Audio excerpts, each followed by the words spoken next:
오늘 찬양도 잘했습니까? 네, 다시 한번 박수. 아유, 씩씩하게 하시니까 이렇게 좀 감동이 되시죠? 네.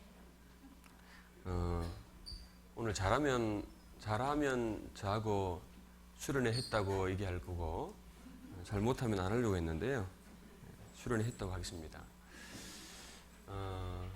찬양이라는 게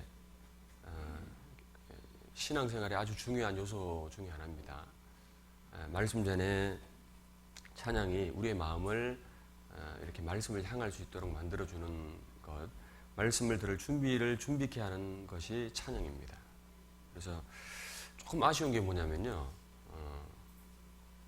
몇 분이라도 더 있었으면 더 감동적이겠다라는 생각을 가져봅니다. 좀 나이가 좀 드셔도, 연세가 있으셔도 찬양대 누구든 할 수 있죠? 네, 그래서 씩씩하게 하니까 얼마나 감동이 됩니까? 그래서 더 많은 분들이 찬양대 나중에 지원 좀 해 주셨으면 좋겠습니다. 제가 인사를 안 드렸기 때문에 인사를 드리겠습니다. 자, 안녕하십니까? 예, 저는 크게 인사했는데 크게 인사 화답하신 분들은 복 많이 받으시고요. 적당히 하신 분들은 적당히 받으십시오. 저는 음성교회에서 이렇게 왔습니다. 어느 교회요? 제 음성이 괜찮습니까? 간단하게 제 소개를 이렇게 해 올리면요. 저는 후포 토박이였습니다. 후포에서 살다가, 태어나서 후포에서 살다가 89년도에 후포교회에서 구원을 받았고요. 이제 대구에서 진학 관계로 신앙생활을 하다가 2003년도에 전도인으로 부름을 받았습니다.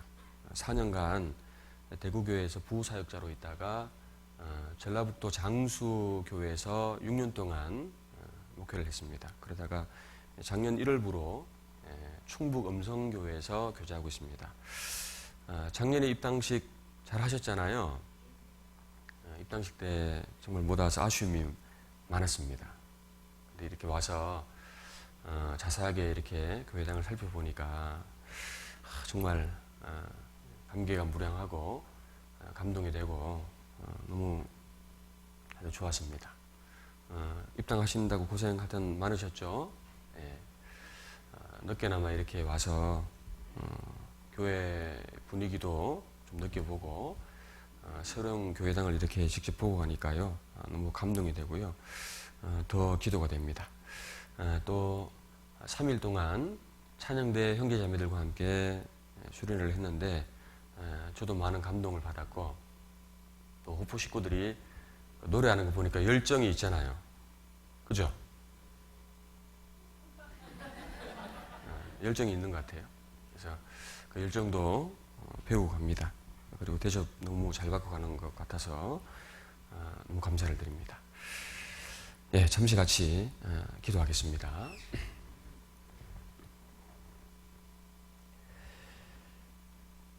우리를 사랑하시는 살아계신 아버지 하나님 감사합니다.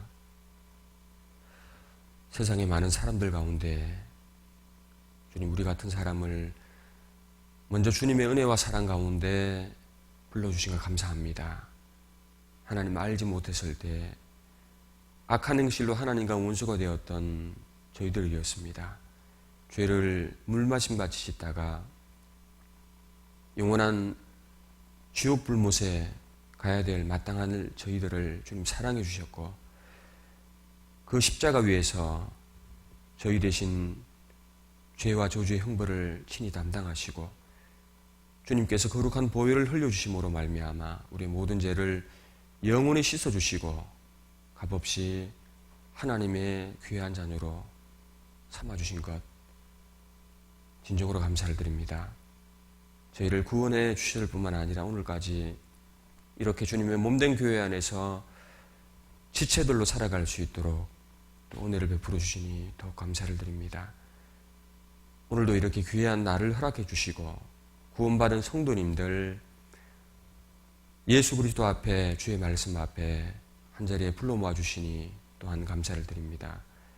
주님, 저희들 구원은 받았지만 아직까지 주님 앞에 합당치 않은 마음, 생각들, 또 변화되지 않은 육신의 잘못된 성품들이 많이 있습니다. 주님 말씀으로 우리의 허물을 깨닫게 하시고 더욱 어떻게 살아가는 것이 주님을 기쁘시게 해드리는 삶인지 하나님 일깨워 주시고 또 말씀으로 교훈해 주시옵소서. 저희들 이렇게 함께 모였지만 또 뜻하지 않은 사정으로 인해서 함께하지 못한 성도님들 어디에 있든지 간에 주님 일일이 기억해 주시고 그 믿음이 떨어지지 아니하도록 주님 권능의 손으로 붙잡아 주시옵소서. 저희 가운데 병중에 있는 분들 속히 건강을 회복시켜 주시고 시험에 빠져 있는 분들 또 극심한 시련 가운데 계신 분들 주님 더욱 함께 해주시고 또 주님만 바라보게 하시고 믿음으로 모든 어려움을 극복하며 이겨나갈 수 있도록 도와주시옵소서. 오늘 이 시간 헛된 시간 되지 않도록 주님 함께 해주시길 간구합니다. 주님께서 이 후포라는 지역에 교회를 세워주시고 우리들을 통해서 복음을 전할 수 있는 은혜와 모든 것들을 허락해 주신 것을 감사합니다. 더 많은 영혼들에게 복음이 증거될 수 있도록 목사님을 중심으로 성도님들 더욱 하나 되게 하시고 또 사랑하게 하셔서 그 사랑이 우리 이웃들에게 전파될 수 있도록 더 많은 사람들이 구원받아 하나님께 영광을 돌리는 교회가 될 수 있도록 주님 역사해 주시옵소서. 오늘 이 시간도 하나님 더욱 어떻게 살아가는 것이 주님을 기쁘시게 해드리는 삶인지 어떻게 살아가는 것이 더욱 복음을 전하는 삶인지 주님 말씀으로 일깨워 주시고 하나님의 선하신 뜻을 온전히 나타내 주시옵소서. 교제의 모든 시종 주 성령님께 간곡히 의지합니다. 한 사람도 그냥 왔다가 헛되이 돌아가지 않도록 마음의 일깨움을 얻는 귀한 시간 될 수 있도록 주님 도와주시고 역사해 주시옵소서.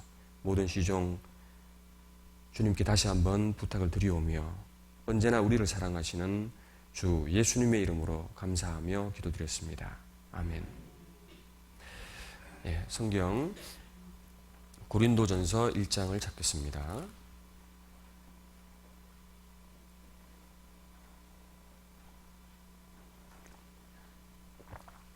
고린도전서 1장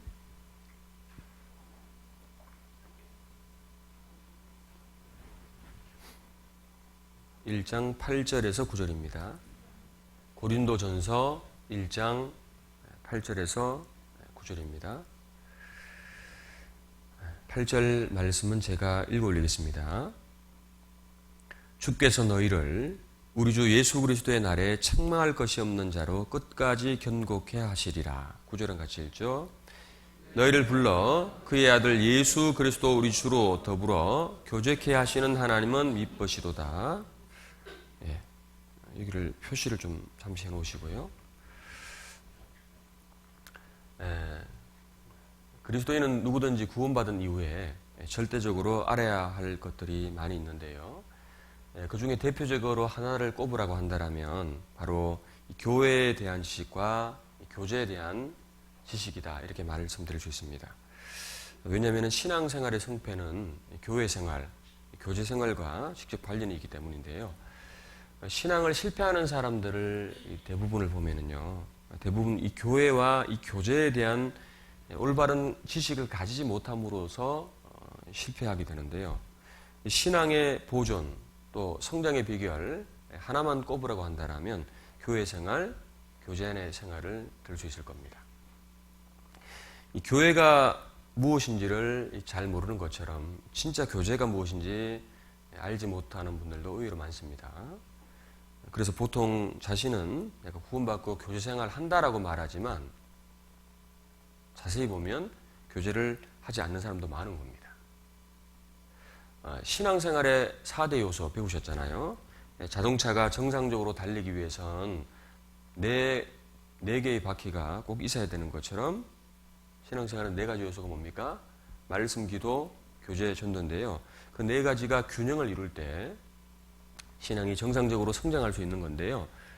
그 중에 정말 중요한 것이 바로 교제라는 겁니다. 그래서 오늘은요, 교제에 대해서 성경적인 교제가 무엇인지, 그리고 교제를 함으로 얻게 되는 유익은 무엇인지, 그리고 어떻게 하는 것이 성경이 말하는 진정한 교제 생활인지, 그런 것에 대해서 좀 배워보는 시간을 가져보겠습니다. 배워보면은 나는 정말 교제 생활을 하고 있는 사람인지 그렇지 않은지를 알 수 있겠죠. 설교의 제목은 올바른 교제 생활입니다. 올바른 교제 생활. 먼저 우리가 교제라는 말을 자주 사용하잖아요. 아유, 오늘 저녁에 교제 있습니다. 아유, 형제님 오늘 교제 좀 하셔야 되겠습니다. 그런 말을 자주 사용하는데, 교제라는 것이 뭡니까? 교제라는 말이 이제 사귀는 걸 얘기하는 겁니다. 사귐, 교제. 이건 이제 국어 사전적인 의미고요. 성경이 말하는 교제는 조금 다른 겁니다.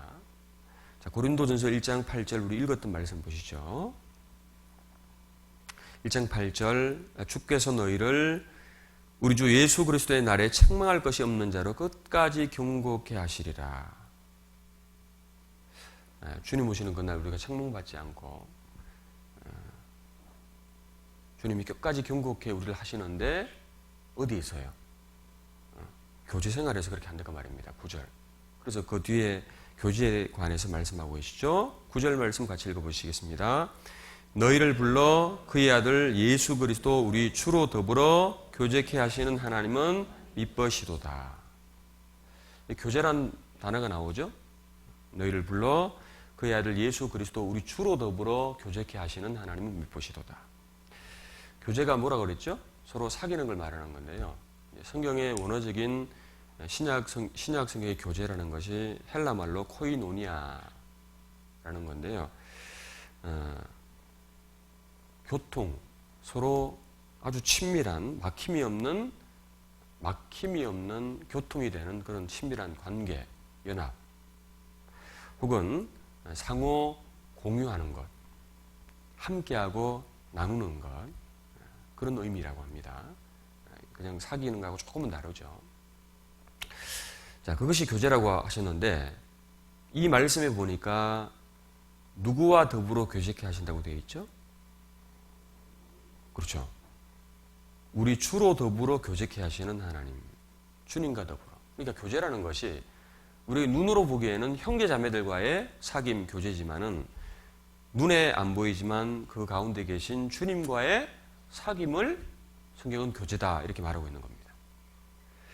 즉 교제라는 것은 주님과 더불어 함께하는 것, 주님과의 사귐, 형제 자매의 사귐이지만 사실은 주님과의 사귐을 교제다라고 성경은 지금 말하고 있는 겁니다. 그래서 요한일서 1장 3절 말씀에도 우리의 사귐은, 교제는 아버지와 그 아들 예수 그리스도와 함께하는 것이다 그렇게 말씀하셨죠. 주님과 함께하는 시간이 교제 시간이라는 겁니다. 주님과 함께하는 것. 그렇다면 주님이 함께하지 않는 교제는 교제가 아닌 거다 그 말입니다. 그건 유익이 없는 모임이라는 겁니다. 우리가 아무리 교제합시다라고 해도요, 그 교제가 주님께 영광이 안 되어진다라면, 그게 덕이 안 되는 교제라면 그건 교제가 아니라 단지 모임일 뿐입니다. 어떻게 말하면 세상적 모임과 별반 다를 것이 없는 모임이다 이렇게 말할 수 있는 겁니다. 자, 고린도전서 11장에 한번 보시죠. 고린도전서 11장. 11장. 11장. 11장 17절입니다. 11장 17절.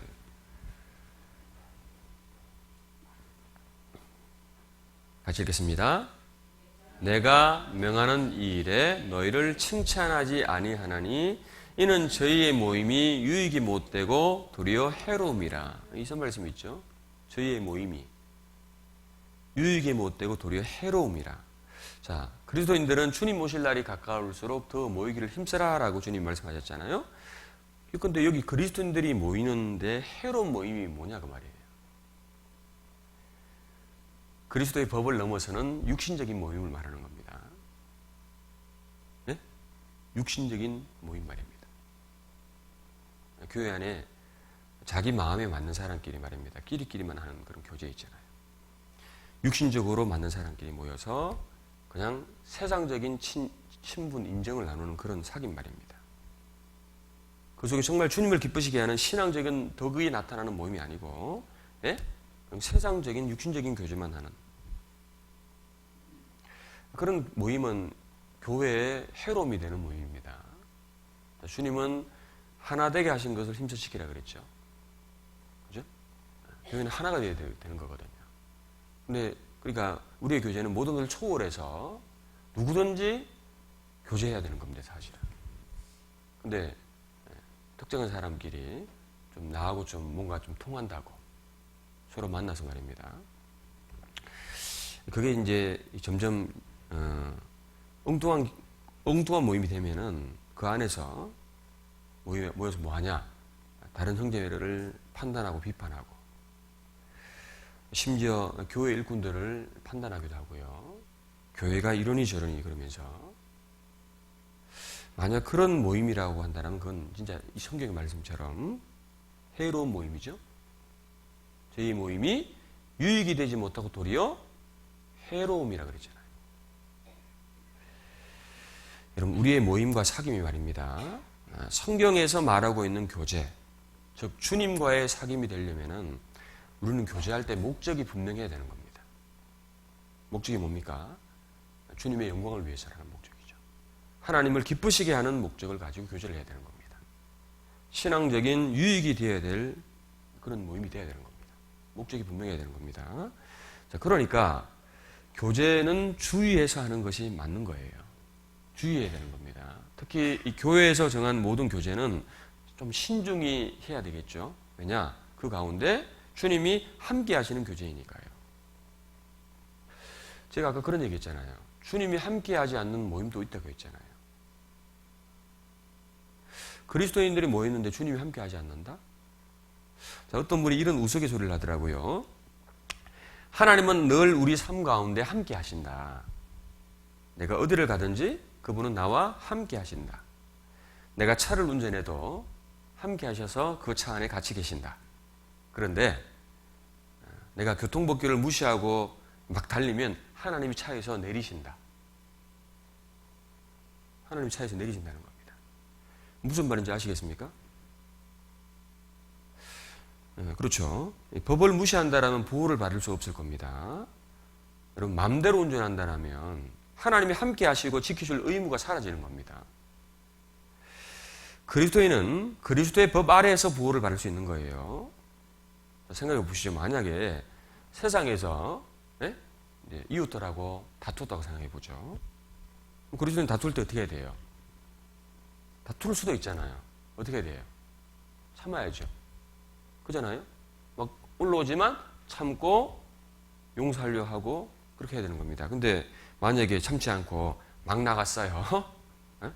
이 사람은 멱살 보자고 만약에 막 이렇게 심하게 폭력을 행사했다라면 그리스도인도 두들겨 맞을 수 있을까요? 없을까요? 두들겨 맞겠죠. 주님이 보호하시고 지켜주시겠냐라는 겁니다. 그 하나님을 시험하면 안 되는 겁니다. 자, 수영을 못하는 그리스도인이 강물에 뛰어들면 빠질까요? 수영해야 될까요? 네? 시험해 보지 마세요. 당연히 빠지죠. 하나님이 무조건 지켜주시는 것이 아니다 그 말입니다. 우리가 지켜야 할 선이 있는 거죠. 법이 있는 겁니다. 그 법 아래서 보호를 받을 수 있는 겁니다. 자, 우리가 조심해서 유익된 교제를 나누지 않는다라면 하나님이 아마 그 자리를 피하시겠죠. 자, 우리가 교제할 때요. 주의 이름으로 모일 때 그곳에 주님이 계신다고 했어요. 계신다고 하셨죠? 두세 사람이 내 이름으로 모인 곳에는 나도 그들 중에 있느니라. 그건 정말 놀라운 일입니다. 주님이 우리 가운데 함께 하신다는 놀라운 일이잖아요. 자, 이 광야 생활을 한 이스라엘을요, 광야 교회라고 표현하고 있는데, 교회의 그림자였습니다. 이스라엘이 출애굽을 해서 광야를 행진할 때 하나님께서 그들과 함께 계시겠다는 증거로 성막을 만들게 하셨죠. 성막. 그리고 성막 위에는 낮에는 구름 기둥이 있었고 밤에는 불 기둥이 있었습니다. 하나님이 그들과 함께 하신다는 임재의 상징을 그렇게 내주신 거죠. 내가 너희들과 함께 하겠다. 불교동 봐라, 구름교동 봐라, 그 말입니다. 하나님이 그들을 인도하셨잖아요. 함께 하셨잖아요. 그런데 이스라엘은 말입니다. 하나님의 임재의 상징을 분명히 보고서도 하나님이 있는 거냐 없는 거냐 하면서 불순종하고 원망하고 죄지었죠. 마치 하나님이 거기에 안 계신 것처럼 행동했다고 말입니다. 왜 그랬을까요? 거기 계셨잖아요. 불구덩이 있었잖아요. 그 기적이었잖아요. 기적. 기적도요, 자꾸 일어나면 기적처럼 보입니까? 기적 아닌 것처럼 보입니까? 원래 그렇다라고 생각하는 거예요. 40년 동안 그걸 봤거든요. 마음이 무뎌졌던 거죠. 자, 그것은 우리의 모습이라고 생각합니다. 우리도 혹 그러할 때가 있잖아요. 우리도. 여기 주님이 계실까요? 안 계실까요? 네? 눈 뜨세요. 눈 뜨세요. 눈 떠야 보이는 겁니다. 여기 우리가 모일 때 주님이 계실까요? 안 계실까요?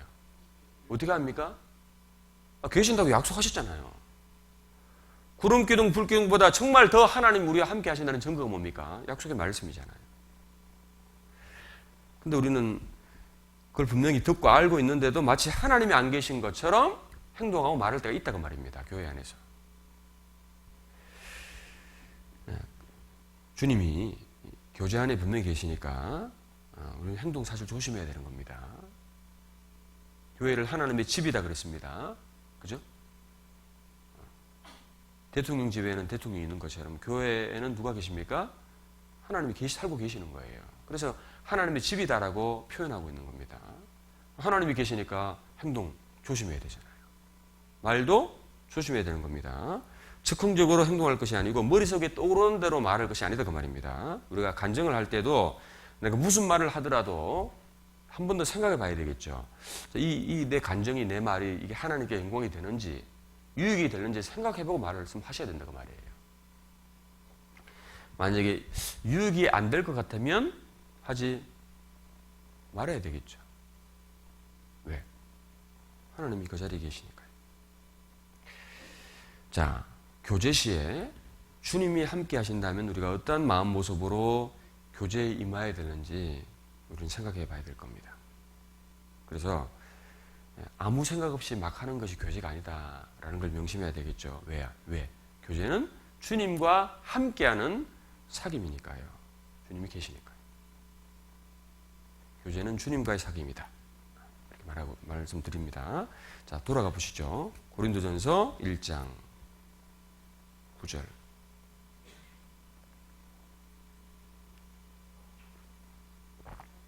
1장 9절. 자, 1장 9절 말씀을 다시 같이 읽겠습니다. 너희를 불러 그의 아들 예수 그리스도 우리 주로 더불어 교제케 하시는 하나님은 미쁘시도다.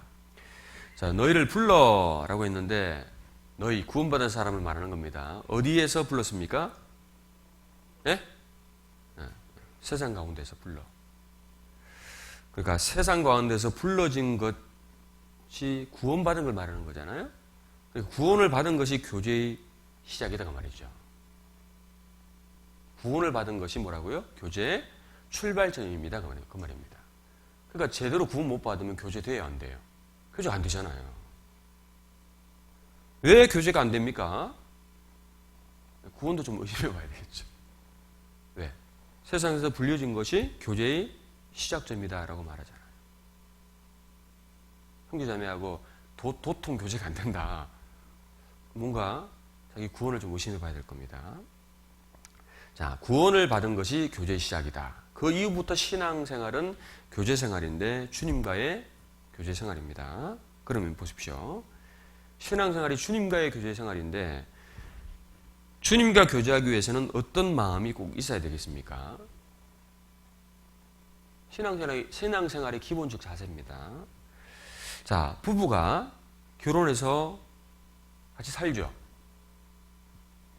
그죠? 사귀어갑니다. 결혼해서 살면서 점점 더 알아가는 거잖아요, 사실은. 그럼 제일 필요한 게 뭘까요? 부부간에. 서로 무슨 마음이 있어야 되겠어요? 서로 사랑하는 마음이 있어야 될 겁니다. 부부 관계가 왜 냉랭합니까? 왜 부부관계가 이기적이 되는 겁니까? 왜 서로 간에 자기 주장만 펼치려고 하고 자꾸 다투냐 그 말입니다. 부부가 왜 그럽니까? 사랑이 식어지니까 사랑 안 하니까 그런 겁니다. 그래서 가정을 꾸려나가는데 가장 필요한 마음이 사랑의 마음이죠. 이 사랑이 식으면 아주 형식적인 부부가 되는 거잖아요. 이런 부부가 별로 서로에 관심이 없어요.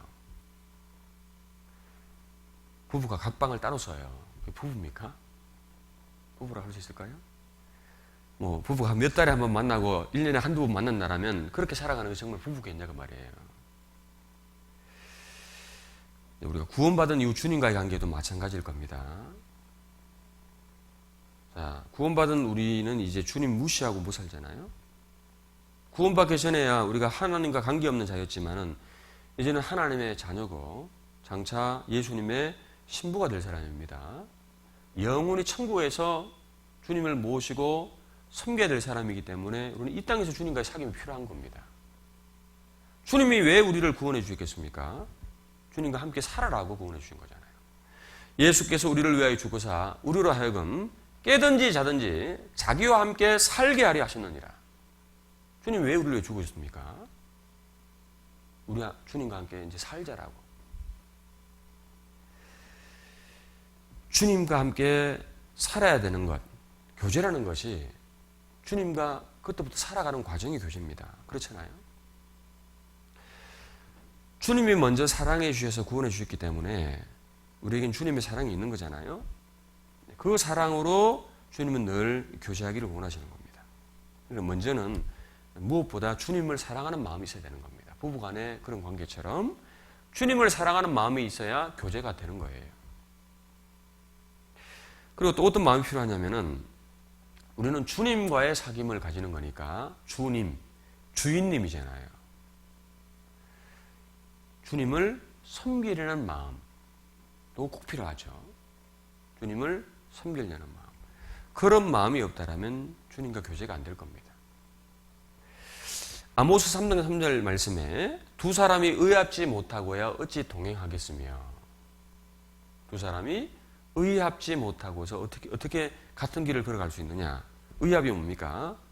뜻과 마음이 맞는 걸 얘기하는 겁니다. 두 사람이요 어떤 길을 가기 위해서는 서로 뭐 마음과 뭐가 맞아야 같이 가는 거잖아요. 자, 신앙의 길을 가기 위해서는 주님을 먼저 사랑하고 주님과 늘 함께하려는 마음, 그죠? 주님의 뒤를 따르고 주님을 섬기려는 마음이 반드시 있어야 신앙의 길을 갈 수 있는 거예요. 우리 신앙의 길은 주님과 동행하는 길이잖아요. 주님을 섬기고 주님을 기쁘게 해드리고 주님과 함께하는 사귐, 그게 신앙이잖아요. 그럼 당연히 주님을 섬기려는 마음이 있어야 되죠. 그런데 왜 교제생활이 안 되냐고 말입니다. 나는 정말 노력했는데도 교제생활이 안 된다. 노력했는데 왜 안 되냐고 말입니다. 자세히 보면 주님을 사랑한 마음이 없죠. 주님을 진짜 주님처럼 섬기려는 마음이 없기 때문이겠죠. 부부가 사랑하지 않고 계속 살게 되면 살수록 행복해요? 고통스러워요? 그렇죠. 부부가 사랑이 완전히 식었어요. 사랑이 떠났어요. 살수록 불행하다 생각할 겁니다. 살수록 고통을 느끼겠죠. 그렇잖아요? 왜? 사람은 서로 안 맞게 되어 있는 거예요. 나하고 똑같은 사람이 어디 있습니까? 성격도 안 맞고 다 안 맞아요. 근데 사랑 때문에 돕는 거잖아요. 용서하는 거잖아요. 자기의 유익을 구치 아니하고 남의 유익을 구하며 살아가는 거잖아요. 사랑 때문에. 교회 생활도 마찬가지잖아요. 우리에게 주님의 사랑이 없다라면 어떻게 함께 모여서 교제합니까? 다 모난 돌인데. 성격이 다 안 맞는데. 우리가 주님을 못 섬기는 이유도 마찬가지입니다. 부부가 사랑 안 하면요. 안 맞고 고통스럽고 결국은 헤어지잖아요. 혹 주님을 못 섬기는 이유도 말입니다.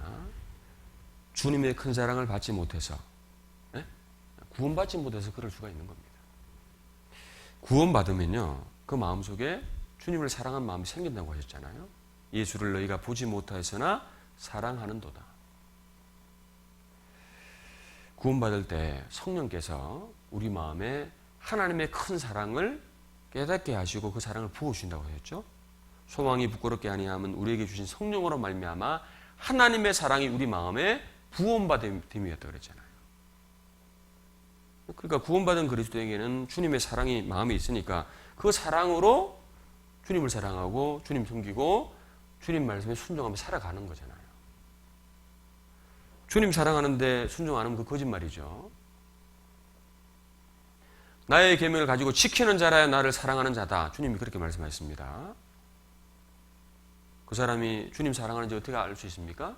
주님 말씀대로 순종하며 살아가는 거 보면 알 수 있잖아요. 끝까지 순종이 안 된다면 정말 주님의 사랑을 깨달은 것이 맞는지 확인해 봐야 되겠죠. 자, 주님을 사랑하고 섬기려는 마음이 반드시 있어야 주님과의 사귐이 정상적으로 되는 겁니다. 교제가 정상적으로 되는 겁니다.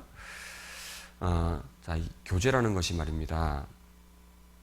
중요한 건데, 교제에서 우리가 좀 더 알려면은, 이 성경에 교회가 무엇인지 알려주는 말씀이 에베소서라고 한다라면, 교제가 무엇인지 알려주는 말씀은 빌립보서다. 이렇게 말할 수 있습니다.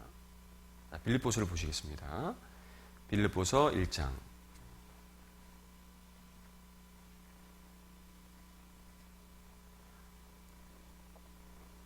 1장 5절.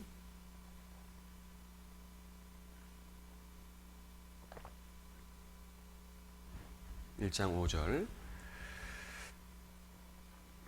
5절에서 6절.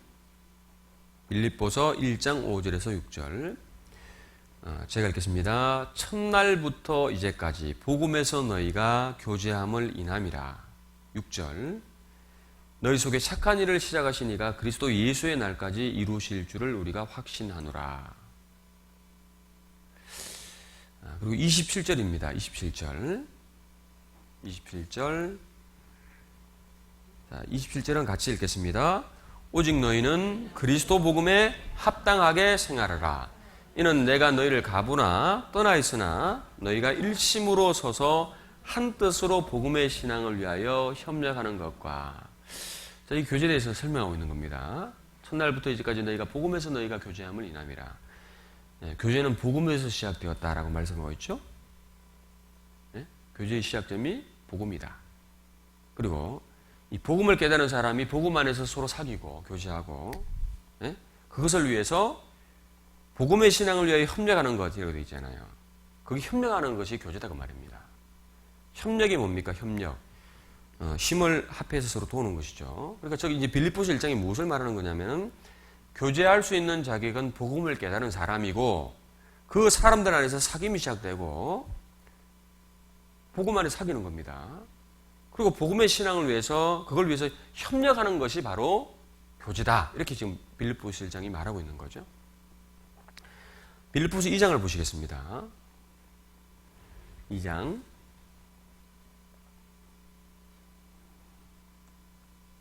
2장 1절에서 5절까지 말씀입니다.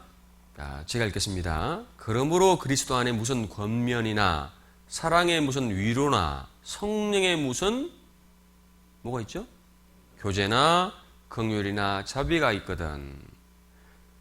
2절 3절 2절 마음을 같이하여 같은 사랑을 가지고 뜻을 합하여 한 마음을 품어. 3절 같이 읽죠. 아무 일에든지 다툼이나 허용으로 하지 말고 오직 겸손한 마음으로 각각 자기보다 남을 낫게 여기고. 5절입니다. 같이 읽죠. 너희 안에 이 마음을 품으라. 곧 그리스도 예수의 마음이니. 이게 무슨 말이냐면, 복음의 신앙을 위해서 협력하고 사귀는 모임, 그 교제 가운데서 교제하는 사람들의 마음 자세를 지금 말하고 있는 겁니다. 무슨 마음을 품으라 그랬죠?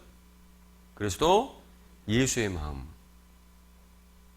오직 겸손한 마음으로 각각 자기보다 남을 낫게 여기고. 마음을 서로 낮춰야 된다고 말입니다. 예수의 마음이 겸손의 마음을 얘기하는 겁니다. 그러니까 이 말은 우리가 겸손한 마음으로 교제에 참여했을 때 교제가 잘 될까요? 안 될까요?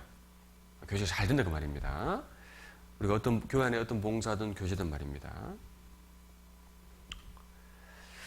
자, 교회 안에서 말입니다. 보통 교제 시작 시간, 끝나는 시간 좀 규모 있게 행하기 위해서 좀 정하잖아요.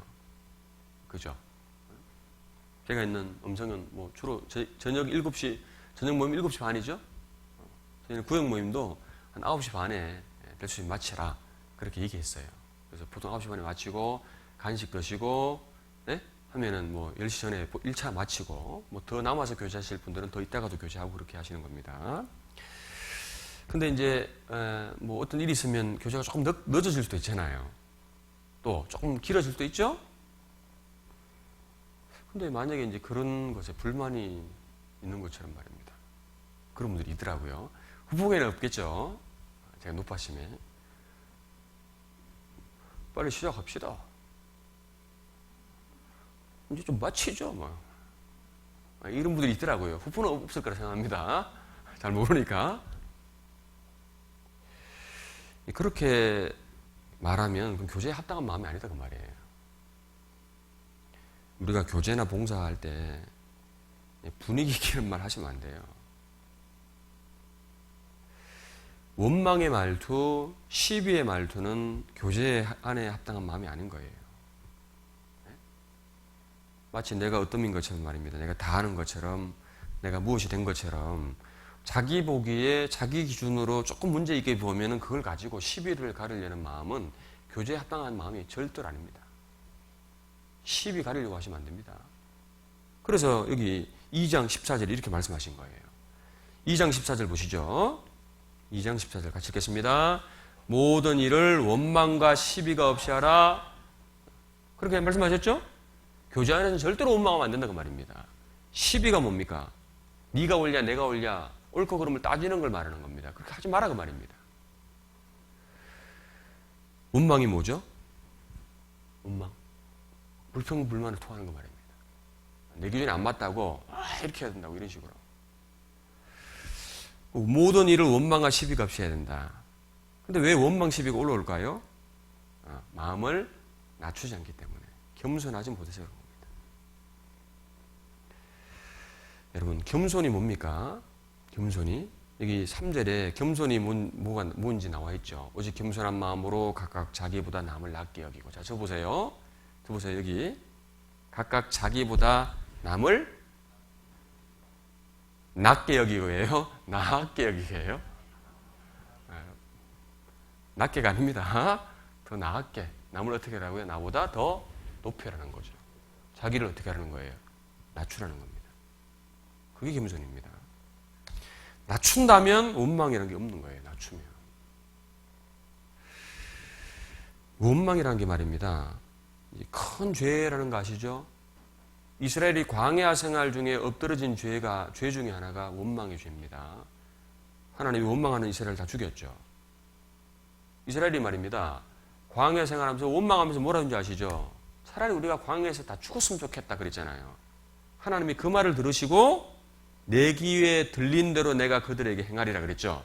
그래서 어떻게 했어요? 다 죽었어요.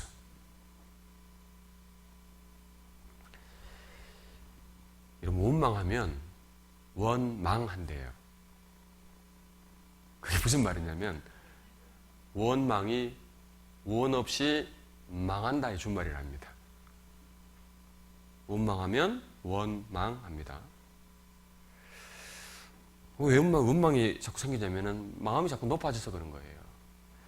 낮추면 원망 잘 없습니다. 낮추면 불만이 별로 없어요. 낮추면 다퉈도 좀 별로 문제가 없는 거예요. 형제자매들하고 좀 부딪혔잖아요. 다투잖아요. 다퉜습니다. 마음 높여 있잖아요. 그럼 내 마음속에 어떤 마음이 생기죠? 내 속에서 뭐라 그래요? 그럽니다. 상대방 보고 지까지 게 뭔데 막 이럽니다. 그죠? 응? 네 같은 게 뭔데 막. 근데 낮추면 어떤 마음이 생길까요? 아휴, 나 같은 것이 뭐 그렇지 뭐 이렇게 생각하는 거예요. 여러분 신앙생활 할수록요. 자기를 낮추고 주님을 높이는 게 맞는 겁니다. 내가 높아지면 하나님은 온데간데 없이 사라지죠. 높아질수록 자기 기준, 자기 생각이 강해집니다. 자꾸 뭔가 주장하려는 마음이 생기는 거예요. 이렇게 하는 것이 더 옳은 겁니다. 자꾸 주장하는 이유가 뭡니까? 내가 높다라는 거잖아요.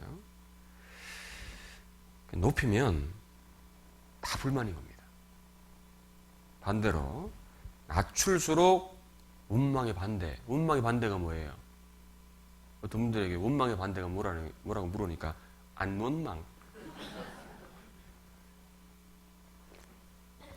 원망의 반대는 감사죠. 성경 어디에도 구원받은 그리스도인 감사라고 하죠. 감사. 여러분 낮춰야 감사가 생기는 겁니다. 하나님은 낮추는 자에게 은혜를 쏟아 부으신다 그러셨죠. 하나님은 겸손한 자에게 함께 하시지 교만한 자는 하나님 물리친다 그랬죠. 야고보서 4장 6절 말씀에 하나님의 교만한 자를 물리치시고 겸손한 자에게 은혜를 주신다 했느니라. 하나님은 겸손한 사람에게 계속적으로 하나님의 은혜, 기쁨, 감사를 부어주시는 겁니다. 높아지면 주님의 은혜는 사라집니다. 교회 안에서 보십시오.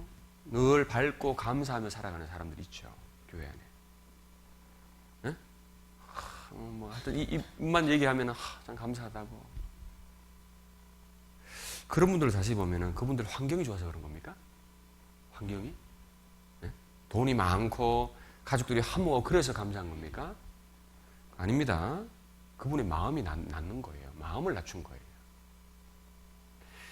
그 얘기 들어보셨죠? 우리가 올림픽 때 메달 따잖아요. 무슨 메달이 있습니까?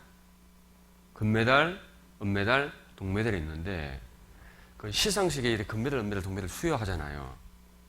보셨죠? 메달 딱 걸 때. 표정 보셨어요? 자, 금메달, 은메달, 동메달 수상자들에게 메달을 수여할 때 누가 가장 행복해 할까요? 1번, 누구? 당연히 금메달이죠. 그리고 두 번째 행복해 하는 사람. 예? 은메달이 아니고 동메달이에요. 과학적으로 밝혀진 겁니다.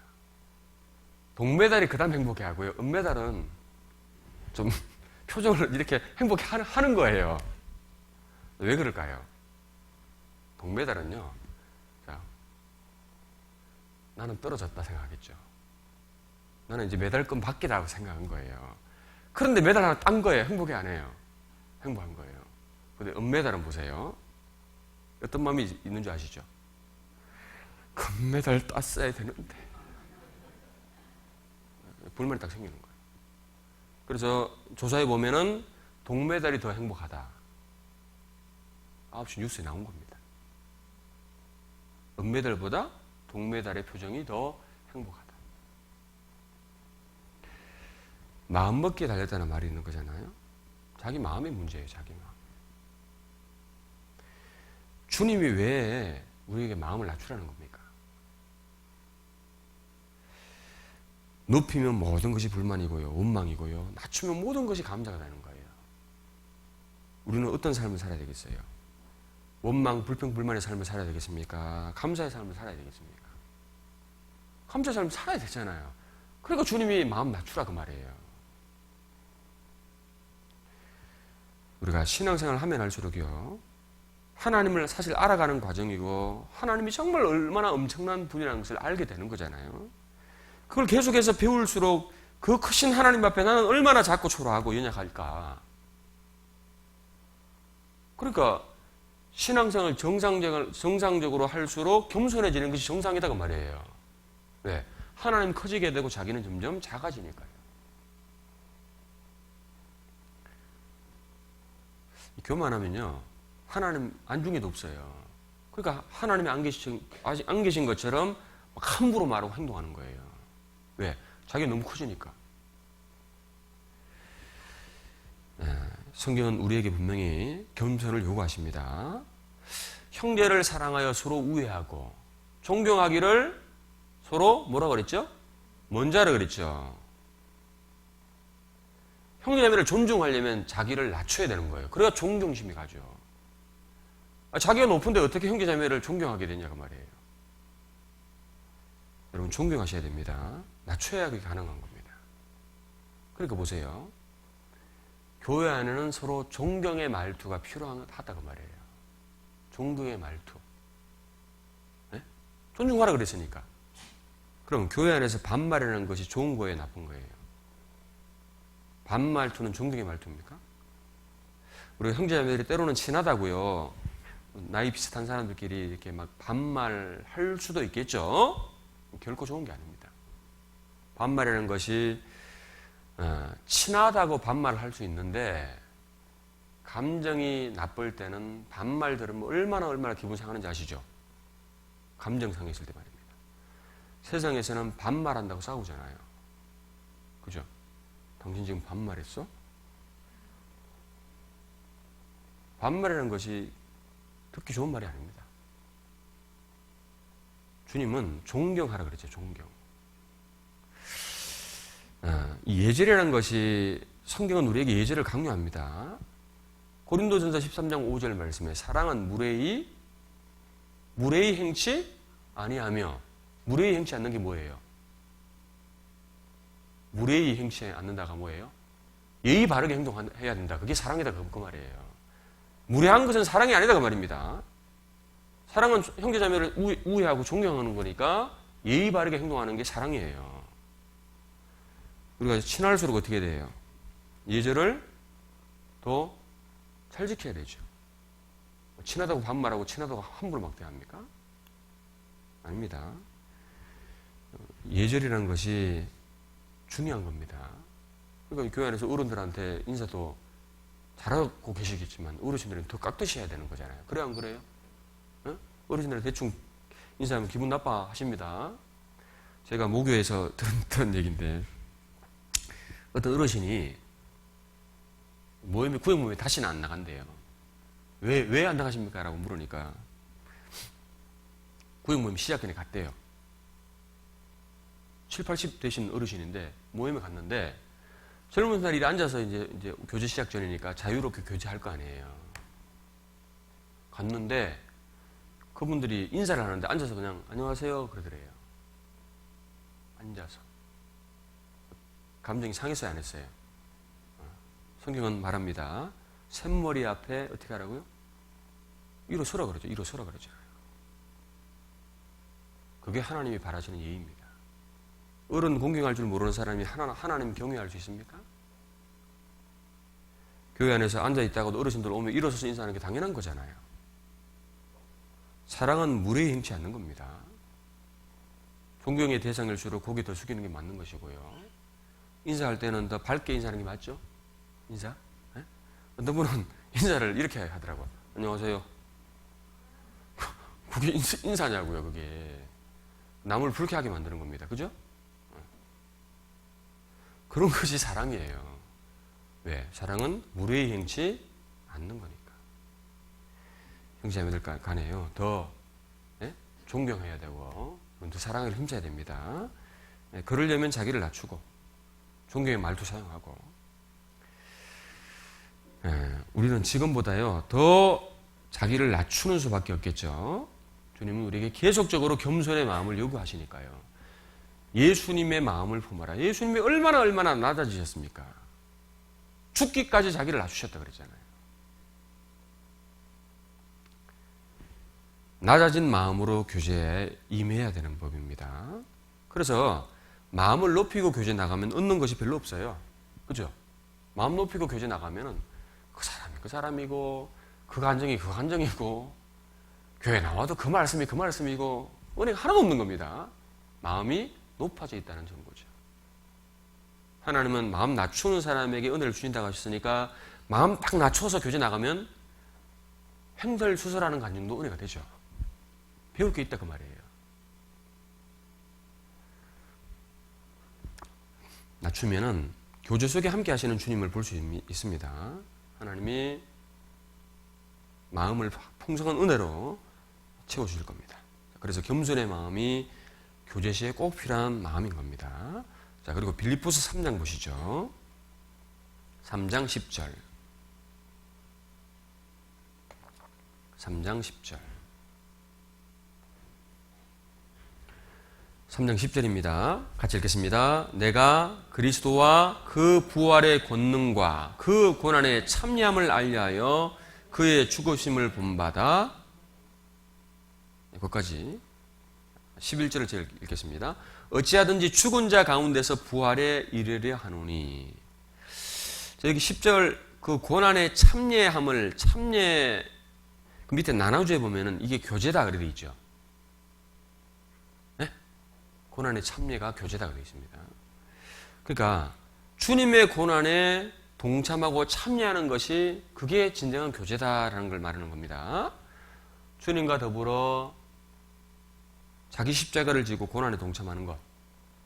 그것이 성경에 말하는 교제라는 겁니다.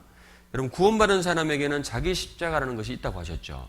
아무든지 나를 따라오려거든 자기를 부인하고 자기 십자가를 지고 나를 쫓아라고 그러셨잖아요. 자기만의 고난이라는 게 있는 겁니다. 자, 구원받은 그리스도인이 왜 고난을 받고 살아가야 되는 겁니까?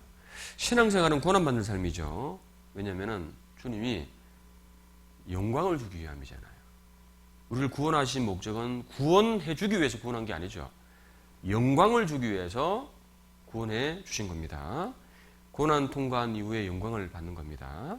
고난을 통과할 때 우리 속에 불순물 같은 것들이 제거되죠. 주님은 나를 연단하시길 원하시는 거잖아요. 아직도 구원은 바라지만 변화되지 않은 육신의 잘못된 성품들이 너무 많잖아요. 그죠? 하나님을 대적하여 높아진 생각도 있다고 했고요. 그 고난을 통과하는 가운데 그런 것들이 제거되는 거죠. 깨끗하게 되는 겁니다. 정금같이 되어서 하나님 앞에 더욱 깨끗하고 합당한 그릇이 되어서 주님이 귀하게 사용하게 하기 위해서 고난을 통과합니다. 더 겸손하라고, 더 마음 낮춰 살아라고요. 더 순종을 배우라고, 더 큰 축복을 주시기 위해서 고난을 주시는 겁니다. 예수님도 고난 가운데 순종함으로 온전하게 되셨다. 그렇게 말씀하시죠. 히브리서 5장 8절 말씀에 그가 아들이시라도 받으신 고난으로 순종함을 배워서 온전하게 되었은즉. 그래서 우리는요, 기쁜 마음으로 고난에 참여해야 됩니다. 주님의 고난에 참여하는 것이 교제다. 그런데 그 고난에 참여하려면 자기를 죽여야 되는 겁니다. 그래서 11절에 죽은 자 가운데서 부활에 이르려 하노니. 이게 무슨 말입니까? 나를 죽이는, 주님처럼 죽는 삶, 고난받는 삶에 들어가야 주님의 부활의 생명이 나를 통해 나타난다 그 말이에요. 주님이 부활하신 이유는 주님이 죽었기 때문에 부활한 거잖아요. 그렇죠? 주님이 안 죽으셨으면 부활을 해요? 죽어야 되는 거예요. 주님의 부활의 능력, 새 생명이 능력이 나를 통해 나타나려면 나도 어떻게 돼요? 죽어야 돼요. 자기를 죽여야 진정한 교제할 수 있는 겁니다. 주님이 원하시는 고난은 내 마음에 듭니까? 주님이 나에게 원하는 희생이 내가 원하는 희생이냐고 말입니다. 그러니까 내가 살아있는 한은 그 고난에 진정으로 참여 못하는 거죠. 그러니까 죽여야 되는 거예요.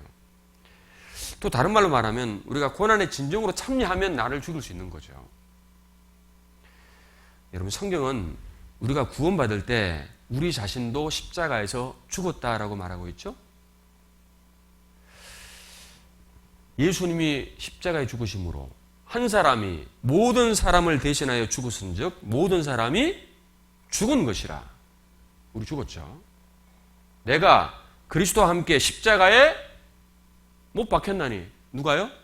내가. 그러니까 죽었으니까 내가 살아나면 안 되는 겁니다. 아, 나는 구원받을 때 옛날에 나는 십자가에서 주님과 함께 죽었구나. 그걸 인정해야 되는 겁니다. 그걸 기억하셔야 돼요. 공동묘지 가서 말입니다. 무덤 속에 누워있는 사람에게 야단치고 소리치면 그 사람이 뭐라 할까요? 가만히 있겠죠. 가만히. 욕해보세요. 뭐라고 합니까? 욕하면. 발로 무덤 막 차면 죽은 사람이 뭐라 합니까? 그게 죽은 거예요. 우리도 죽어야 되죠. 왜 자꾸 살아나냐고 말입니다. 별것 아닌 것에 문제 삼고 화내고 별거 아닌 거 하고 다투고. 나는 죽었다 인정하셔야 돼요. 자기를 자꾸 죽이는 생각을 해야 됩니다. 그래서 바울은 나는 날마다 죽노라 그랬잖아요. 내가 내 몸을 쳐 복종하게 하면 내가 남에게 전파한 후에 자기가 도리어 버림이 될까 두려움이로다. 우리가 죽는 생활에 들어가지 않으면 육신에 올라오는 대로 자기 마음대로 막 살면요, 하나님 앞에 죄 짓고 징계받고 더 심하면 하나님 앞에 버림받기까지도 하잖아요. 그러니까 바울은 나는 날마다 죽는다 그랬습니다. 진정으로 교제하려면 자기를 죽여야 될 겁니다. 고난에 참여하는 것이 교제이기 때문에 고난에 진정으로 참여하려면 자기를 죽여야 되는 겁니다. 주님은 나 때문에 고난 당하셨잖아요. 그러니까 이제 나도 주를 위해 고난을 당하는 것이 마땅한 겁니다. 그것이 주님과의 진정한 교제다 그 말입니다. 여러분은 교회의 고난에 참여하고 있습니까? 복음의 고난에 희생에 참여하고 계시냐 그 말이에요. 후포교회는 교회당 빚이 없죠? 빚이 거의 없죠? 그래요 안 그래요? 왜 거의 없죠? 많은 분들이 그 고난에 참여해서 안 했어요. 했기 때문에 그렇죠. 아직까지 참여 안 하신 분들은 참여하셔야 되죠. 그게 뭐예요? 그게 교제다 그 말이에요. 해외 자매기련 교회 있죠? 네, 그 후원하는 게 뭐예요?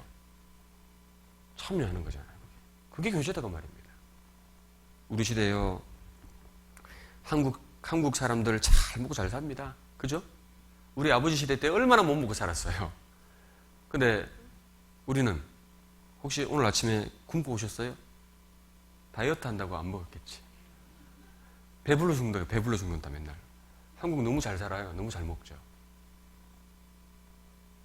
이럴 때 우리가 해외 선교 안 하면 정말 어떤 선교사님이 와서 그런 얘기 하시더라고요. 한국에서 해외 선교 안 하면 하나님 앞에 죄 짓는 겁니다. 죄 짓는 거죠. 작은 물질 때문에 영혼이 구원받는다라면 우리가 희생해서 참여해야 되는 겁니다. 그 고난에 참여하는 것이 하나님 앞에는 진정한 교제입니다. 그래서 빌립보서 4장 보십시오. 빌립보서 4장 14절. 빌립보서 4장 14절. 4장 14절. 그러나 너희가 내 괴로움에 함께 참여하였으니 잘하였도다. 15절 16절입니다. 빌립보 사람들아 너희도 알거니와 복음의 시초에 내가 마게도냐를 떠날 때 주고받는 내 일에 참여한 교회가 너희 외에 아무도 없었느니라. 16절 같이 읽죠. 데살로니가에 있을 때에도 너희가 한 번, 두 번 나에 있을 것을 보내오도다. 여기도요, 너희가 내 괴로움에 함께 참여하였으니 참여 밑에 교제라고 되어 있습니다. 빌립보 교회가 바울이 복음을 전하는데 도와줬죠. 물질을 드리고 함께 희생한 것을 가르쳐서 참여했다, 교제했다라고 기록되어 있는 겁니다.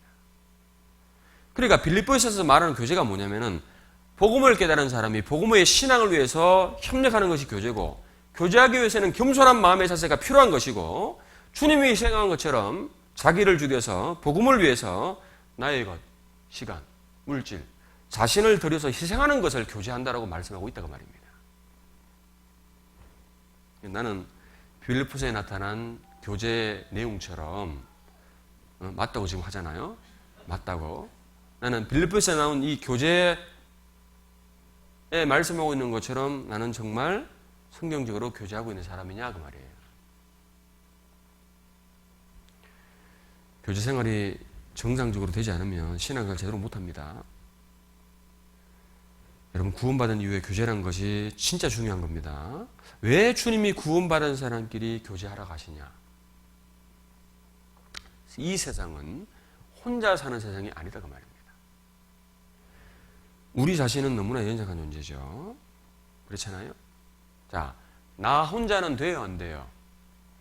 혼자는 돼요 안 돼요? 안 된다. 그걸 깨달으셔야 됩니다. 아, 나 혼자서는 신앙생활 못하는구나. 나 혼자서는 전도 못하는구나. 그걸 깨달으셔야 돼요.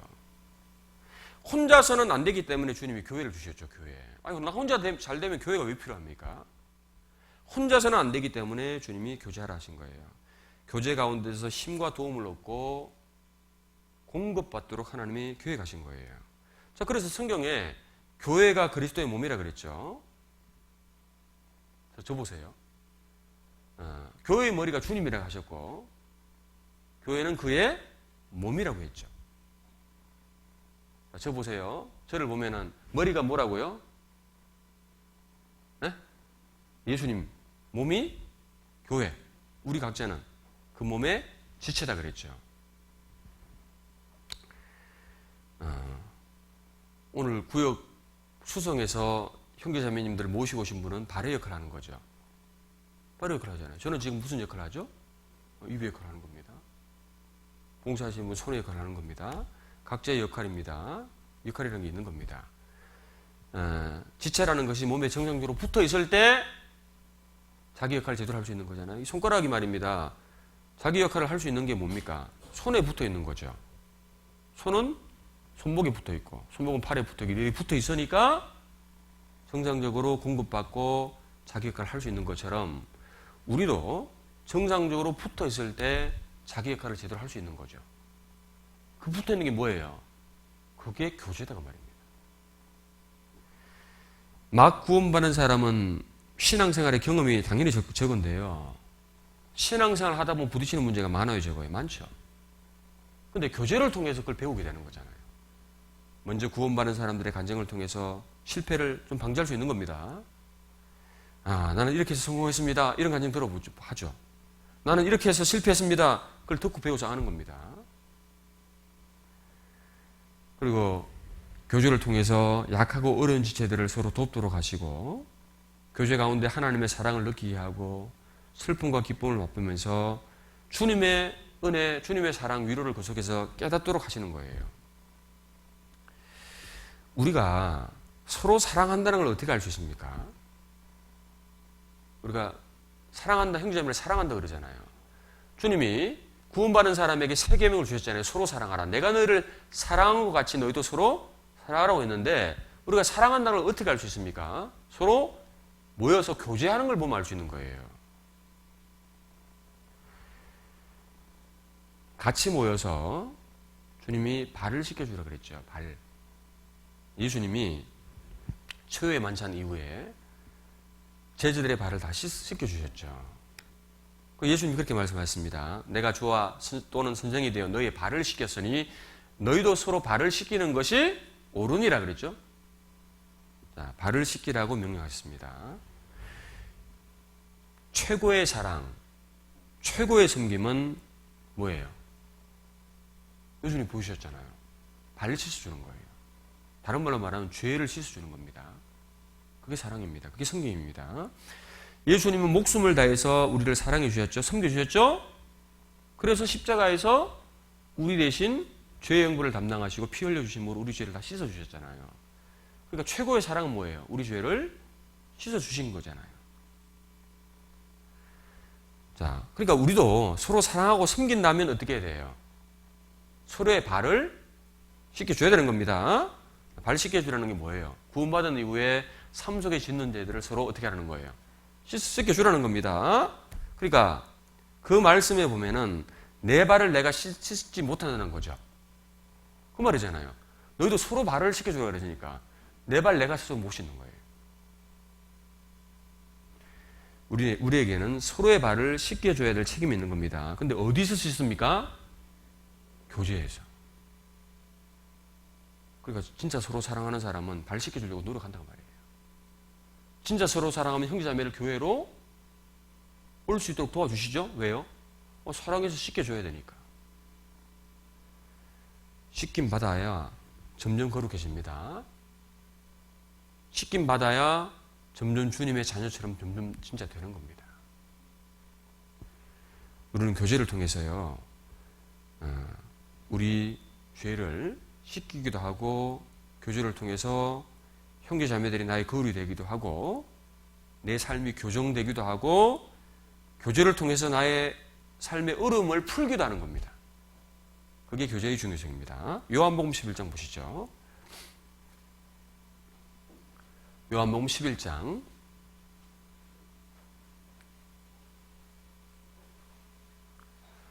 요한복음 11장. 43절.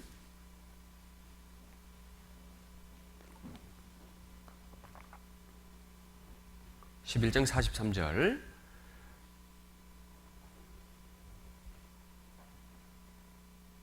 이 말씀을 하시고 큰 소리로 나사로야 나오라 부르시니 44절 같이 읽죠. 죽은 자가 수족을 배로 동인 채로 나오는데 그 얼굴은 수건에 쌓였더라. 예수께서 가라사대 풀어놓아 다니게 하라 하시니라. 자, 나사로가 죽은 지 나흘 됐습니다. 예수님이 나사로를 살려주시는 장면이잖아요. 돌문이 닫혀 있어서 주님 돌문을 열라고 했죠.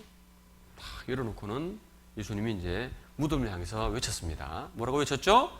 나사로야 나오라. 나사로가 어떻게 나왔어요? 나왔죠? 나오는데 어떻게 나왔냐면은 마치 강시 아시죠? 이게 나온 거예요. 왜요? 얼굴 수건에 쌓여있고 온몸 배로 통일하죠. 살아나긴 살아났지만 정상이 아니죠. 왜요? 얽매여 있는 거예요. 문제가 지금 있는 거죠.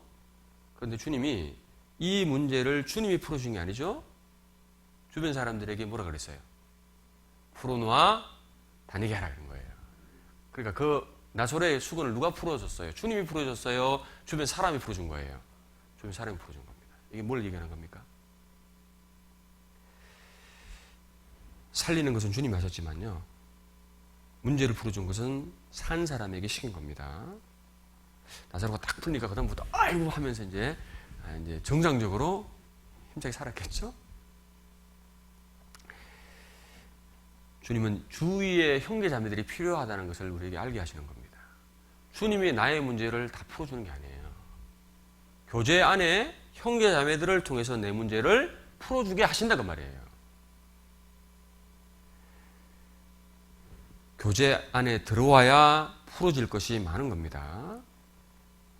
신앙생활 하다 보면 문제 많죠? 뭔가 얽매이게 되는 겁니다.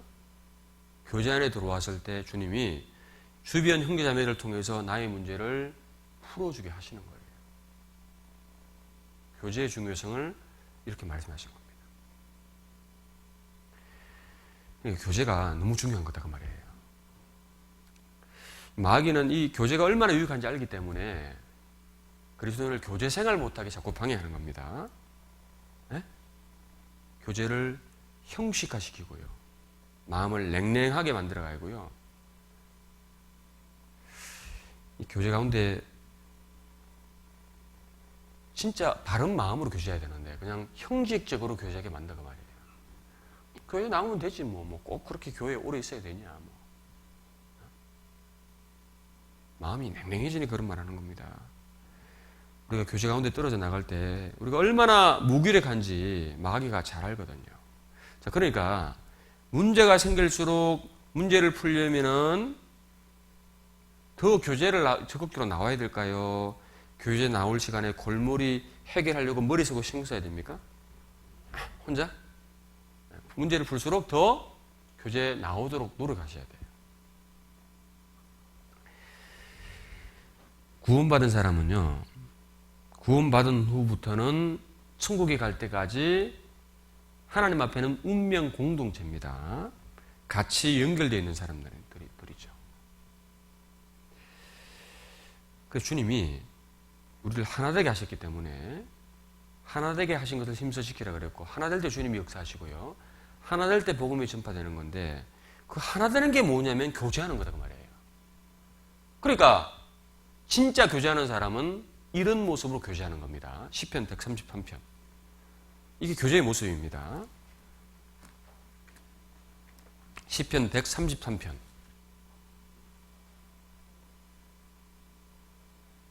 (133편) 1절.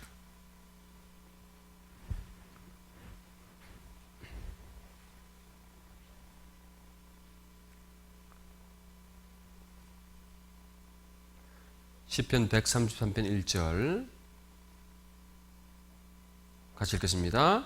형제가 연합하여 동거함이 어찌 그리 선하고 아름다운고. 잘하시는 말씀이죠.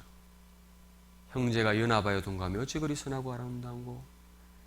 교제는 연합하고 동거하는 모습으로 교제된다. 그걸 말하는 겁니다. 자, 부부들이 연합하고 동거하죠?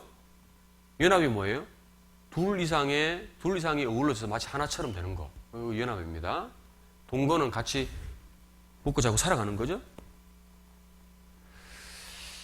부부들이 가정의 행복을 위해서 연합하고 동거해요, 안 해요? 당연히 하죠. 보세요. 자, 부부가 이제 결혼했어요. 아침에 일어났어요. 각자 떨어져 있죠? 낮에 일해야 되잖아요, 자기. 남편은 회사 가서 일하고, 가정주 일도 해야 떨어져 있다가, 밤 되면 저녁에 만나서 뭐 해요? 부부 생활 안 해봤나? 저녁에 만나서 뭐 해요? 밥 먹고, 같이 밥 먹고, 또 이야기하고 교제하죠? 뭐 낮에 있었던 이야기하고, 자식이 뭐 어떻고 얘기하죠? 같이 자고, 또 아침에 일어나서 헤어졌다가, 맞죠? 또 저녁에 어떻게 해요? 또 모이잖아요. 만나서 밥 먹고. 지겹습니까? 미친 겁니까? 구원받은 그릇도 그래 살아가는 거다 그 말이에요. 볼일 보다가 모임 있으면 모이고. 미친 겁니까 그게? 지겹냐 그 말이에요 그게. 교제가 진짜 교제가 얼마나 좋고 사랑스러운 거냐 그 말이에요. 교회 와서 형제를 보면은 안 반갑네 그 말이에요. 기쁨이 안 크냐 그 말이에요. 만나면 빨리 교제하고 빨리 헤어져야 되겠다 그런 마음 생기는 거예요. 명절에 가족들 모이면은 뭐 시간 가는 줄 모르잖아요. 빨리 헤어지고 싶습니까? 사랑하니까 오래 이야기하고 싶고 오래된 같이 하고 싶고. 구원받은 그리스도인이 그렇게 살아야 되는 겁니다. 주일날 같으면 좀 있잖아요. 좀 푹 눌러 앉아서 뭐 특별한 할 일 없으면 말이에요. 뭐 특별한 할 일 있으면 볼일 보러 가야 돼. 오후에는 볼일 보러 가야 되겠죠. 특별한 일이 있으면. 그런 거 아니면 좀 같이 점심 먹고 충분히 교제하고. 제가 오래 있으라는 게 아닙니다. 그런 마음이 있어야 되는 거예요. 그런데 일주일 내내 자기 할 일 하다가 교회에는 아무런 관심도 없고 교회에 무슨 일이 있는지 그러다가 주일날 하루 와서 말씀 딱 듣고 딱 사라지고 어떤 분은 밥만 먹고 딱 사라지고 그게 진짜 연합하고 동거하는 겁니까? 그게 교제 생활입니까? 아닙니다. 붙어 있는 거 아니에요. 붙어 있으라 그랬죠. 붙어 있으면 절로 열매를 맺는다 그랬습니다. 이 절로 열매가 왜 안 맺습니까? 교제 안 하는 거예요, 사실은. 여러분, 교제라는 것은 성경적인 교제는 연합하고 동거하는 모습이 교제 생활인 거예요. 그러게 그 가운데에서 주님께서 성령의 충만을 주시고 하나님의 은혜를 충만히 내려주시는 거예요. 그래서 그렇게 말씀하신 겁니다. 2절 보시죠. 2절, 3절 같이 읽죠. 머리에 있는 보배로운 기름이 수염 곧 아론의 수염에 흘러서 그 옷깃까지 내린 것 같고 헐몬의 이슬이 시온의 산들에 내린 것 같도다. 거기서 여호와께서 복을 명하셨나니 곧 영생이로다. 기름은 성령을 상징하는 거 아시죠? 여기 이슬은요. 하나님의 은혜를 말하는 겁니다. 연합하고 동거하는 그 교제 가운데 주님께서 성령의 충만한 공급을 주신다는 겁니다. 하나님이 풍성한 은혜로 채워주신다는 거예요. 어디 속에서? 연합하고 동거하는 그 교제 가운데에서. 그러니까 제대로 교제 안 하면 성령의 충만을 받을 수 있겠어요? 없겠어요? 절대로 없는 거예요.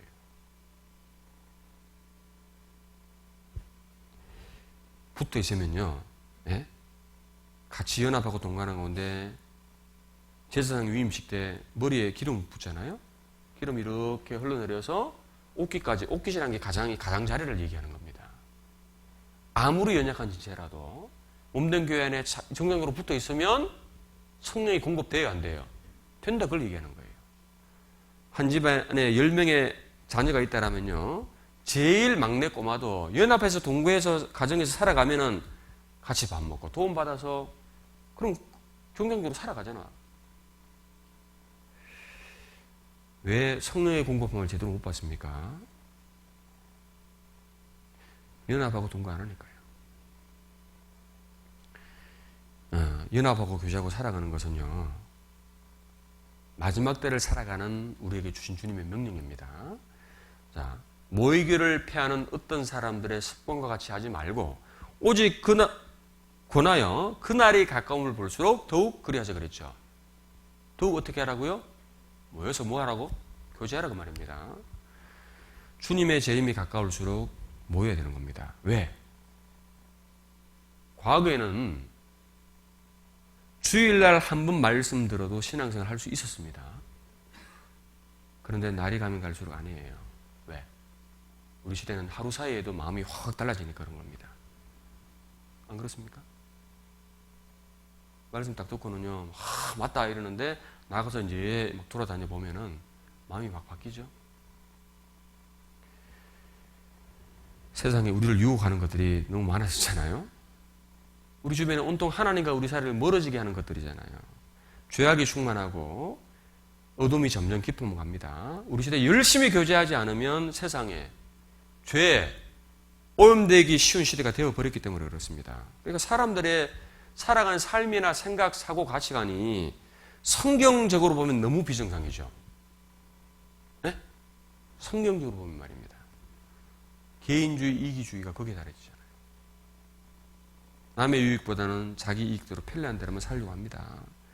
간섭받기 싫어하고. 가치관이 성경하고 얼마나 다릅니까? 그런 가치관에 푹 젖어 살고 있다가 구원받으니까,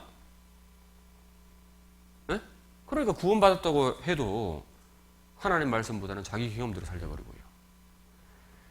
보이는 대로, 감정대로 살려버리고, 영적인 세계보다 육신적인 당장 보이는 이 세상 것을 위해 살아가는 그런 마음들이 마음속에 잠재되어 있는 겁니다. 육신이 얼마나 강합니까? 그러니까 그렇게 따라 살면 안 되니까 우리가 모여서 교제해야 되는 겁니다. 그러니까 성경 말씀대로 그리스도인이 자꾸 모이기를 힘쓰면은 생각 가치관이 하나씩 바뀌죠. 성립되는 겁니다. 세상이 멀어지니까 죄가 멀어지고 쾌락이 멀어지고 영혼의 눈이 밝아지고 마음이 새로워지고 밝아지니까 하나님의 일에 관심이 생기는 겁니다. 주님이 진짜 오신다는 것이 이해가 되는 거예요. 그게 정말 실질적으로 느껴지는 겁니다. 그리고 진짜 교제하니까 교제 가운데 깊숙이 들어오게 되면은 자기가 얼마나 지혜롭고 지혜가 없고 연약한지를 알게 되니까 나는 진짜 하나님만을 의지하고 살아야겠다. 그런 마음이 생기고요. 말씀이 하나씩 깨달아지니까 세상이 무엇보다 소중한 것이 돈이 아니고 진짜 신앙이구나. 그거 알게 되잖아요. 여러분, 내가 교제에 안 나오면은 달려와서 나를 붙잡아줄 사람이 있습니까? 내가 교제 안 나왔잖아요? 그럼 누가 막 전화한다든지 왜 안 나오시냐고 이렇게 붙잡아주는 사람이 있습니까? 그런 분이 없다라면 그분은 교제 안 하는 분이에요. 전도서 4장.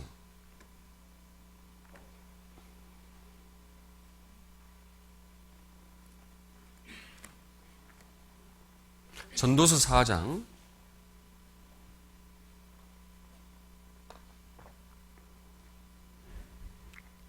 4장 9절 4장 9절 제가 읽겠습니다. 두 사람이 한 사람보다 나으면 저희가 수고함으로 좋은 상을 얻을 것임이라. 10절 같이 읽죠. 혹시 저희가 넘어지면 하나가 그 동물을 붙들어 일으키려니와 홀로 있어 넘어지고 붙들어 일으킬 자가 없는 자에게는 화가 있으리라. 한 사람보다는 두 사람이 낫다라고 기록하셨죠. 붙들어 일으킬 자가 누굽니까? 세상 친구를 말하는 것이 아니고 내가 신앙적으로 넘어질 때 붙들어 줄 자가 그걸 얘기하는 거예요. 신앙적으로 나와 교제해주고 붙들어 줄 자가 없다라면 화가 있다 그 말이에요. 근데 왜 없냐? 교제한다고 하지만 항상 홀로예요. 홀로. 왜? 자기 마음을 자기가 어떻게 사는지 몰라요. 교회에 보면은 베일에 가려진 인물들이 있죠. 네? 어떻게 살아가는지 몰라요. 왜? 자기 삶을 얘기 안 해.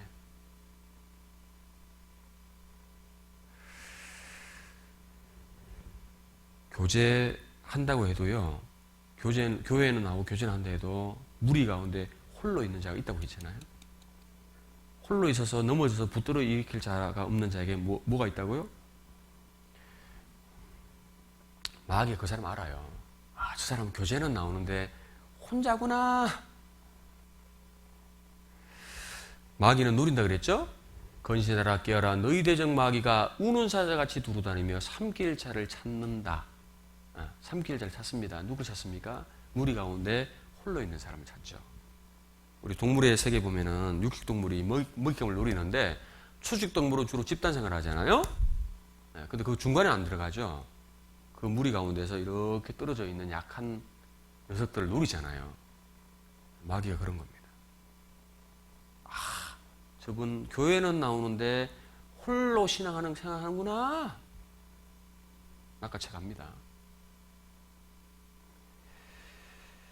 그러니까 우리가요, 교제 가운데 깊숙이 못 들어오게 하는 개인주의 신앙, 홀로주의 이런 사상은 깨버려야 됩니다.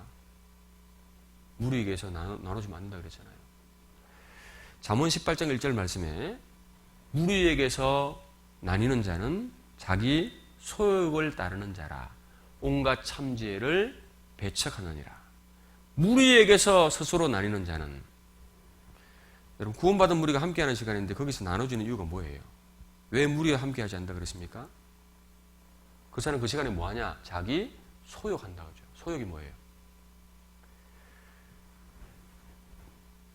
자기 하고자 하는 바, 자기 욕심 채운다고 말입니다.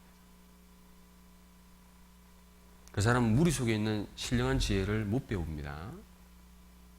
예? 그 사람은 신령한 지혜 절대로 못 배웁니다. 지혜를 못 배우게 되면 미련하게 살아가게 될 겁니다. 그렇지 않겠어요? 세상에 모든 것 다 가져도 성경이 말하는 지혜가 없으면 실패한 인생이 분명히 돼요. 그 사람 그렇죠. 반대로 다른 것 없어도 지혜를 소유하고 있다면 하나님을 아는 지혜, 천국에 들어갈 수 있는 지혜, 신앙생활의 지혜, 정말 그거 알고 있는 사람은 신앙생활 성공합니다. 축복받는 인생이 분명히 될 겁니다. 그 지혜를 어디서 얻는다고요? 어디에서? 무리 가운데, 교제하는 가운데서. 자, 요한일서 2장 마지막 말씀입니다. 요한일서 2장. 요한일서 2장.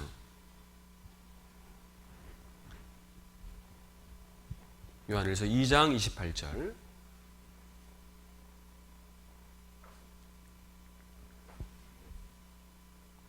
요한일서 2장 28절 같이 읽죠.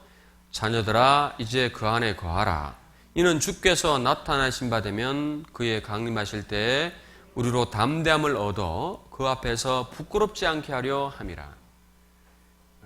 자녀들아 이제 그 안에 거하라. 주님 안에 거하라. 거하며 살아갈 때 주님 오실 때 어떻게 돼요? 부끄럽지 않게 되죠. 왜? 지체로 이렇게 붙어 있는 거니까.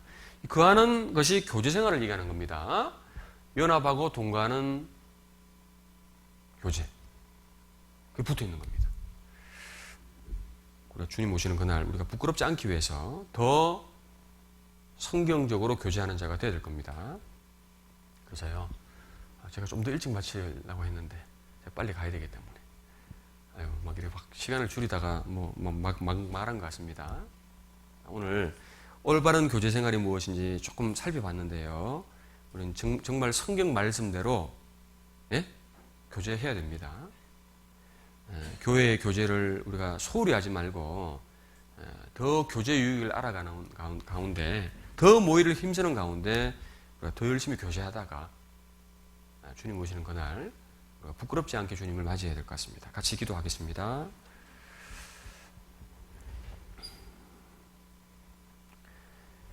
하나님 감사합니다. 오늘 올바른 교제 생활이라는 주제로 말씀을 상고했습니다. 주님과의 사귐, 우리 교제 생활을 소홀히 하지 않도록 주님 우리의 마음을 붙잡아 주시고 주님이 원하시는 교제 생활을 하는 자들이 될 수 있도록 도와주시옵소서.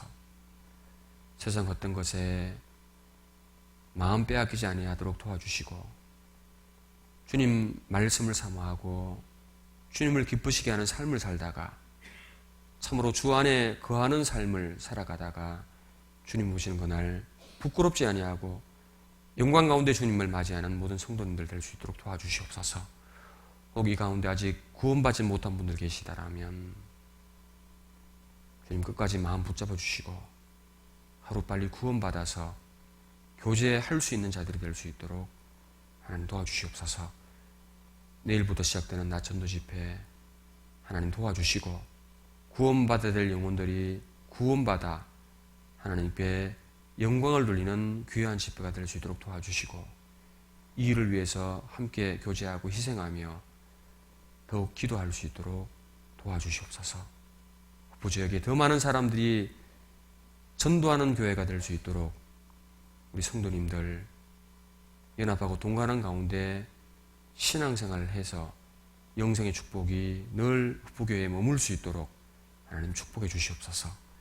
이후의 모든 일정도 주님의 능력의 손길에 의지합니다. 구주 예수님의 이름으로 감사하며 기도드렸습니다. 아멘. 찬송가 278장입니다.